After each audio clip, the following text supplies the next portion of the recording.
All right, so here we go. We've got the cab sitting on its back. This is the front of the cab. This will be your firewall. This is your floorboard. So now I'm gonna come in here and I'm gonna cut the firewall all the way from the top. Just follow the line down. Right here, it's got a step to get in the cab.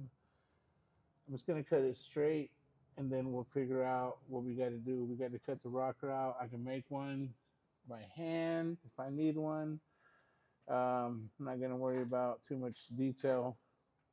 I really just want to get this on. So this is where we're at. And next step, cut this floor out. So here we go.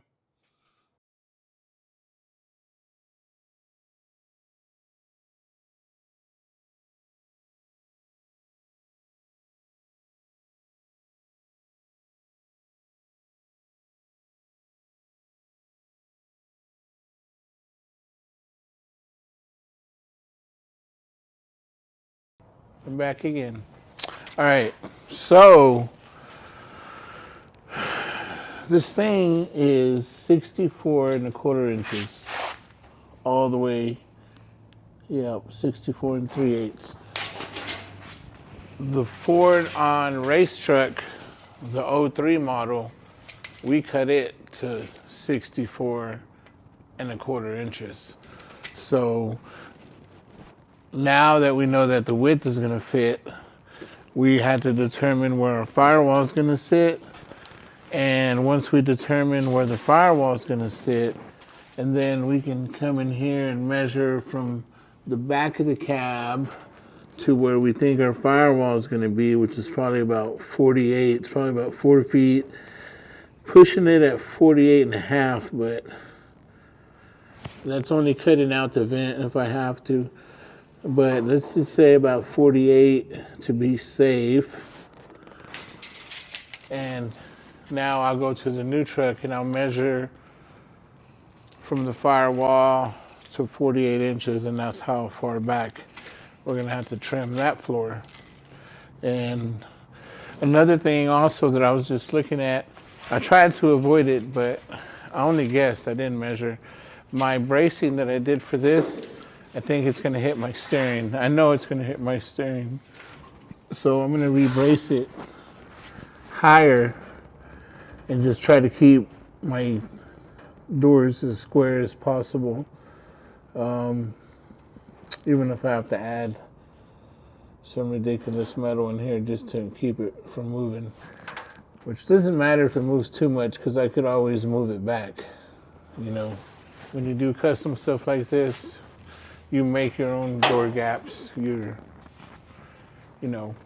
make them. You don't hope they fit. You just make them fit. So it's a good thing about fabrication is just making it work. So here's our floor out of the 58. I don't know if we're going to use the step on the inside. Of course, the '03 Ford doesn't. So it may be one thing we'll just have to lose, but it's not hurting my feelings at all. So I'm just going to keep pushing forward and see where we get. So time for rebracing. And forget about what I said about the 1 inch square tubing or 2 inch square tubing. All I have left is 1 inch square tubing. So 1 inch square tubing it is. Make me do that again. And again and again. Oh, I got a thick one. 1 inch right here. I guess I could have measured it first, but I'm just gonna see if this is long enough and find me another piece.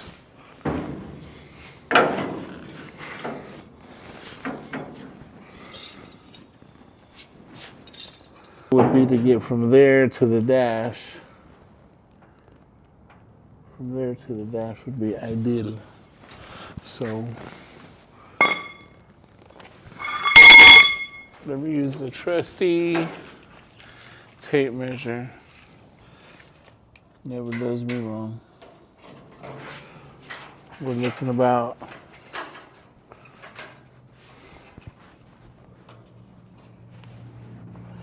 2 pieces at 46.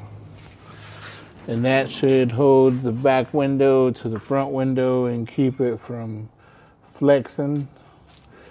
And then I'll probably add a crossbar to it,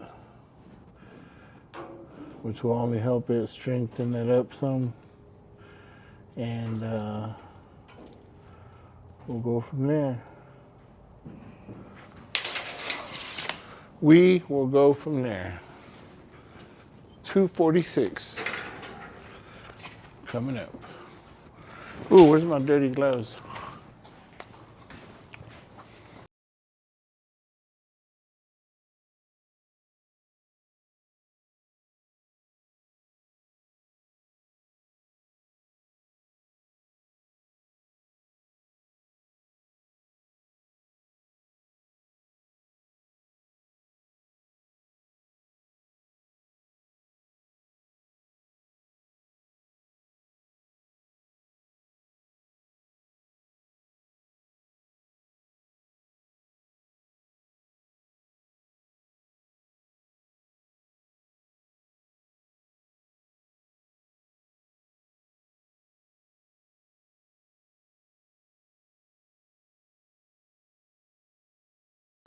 All right, so that's it for today, man. We brace this again because, like I said, I think I'm gonna hit the steering column. I try to keep from doing that, but unfortunately, I didn't measure, and you know, this is not a pre-thought shop. This is just a think and do. You know, have an idea and go for it. So this is our new bracing. I'll cut the bottom double H out, and I'll move it up if I can. If not, I'll completely get rid of it. I think this should be strong enough to let me know that my doors belong there and my width is right there and it shouldn't move. So I think we're good, man. Please like, share, subscribe. Most importantly, take care of each other. See ya.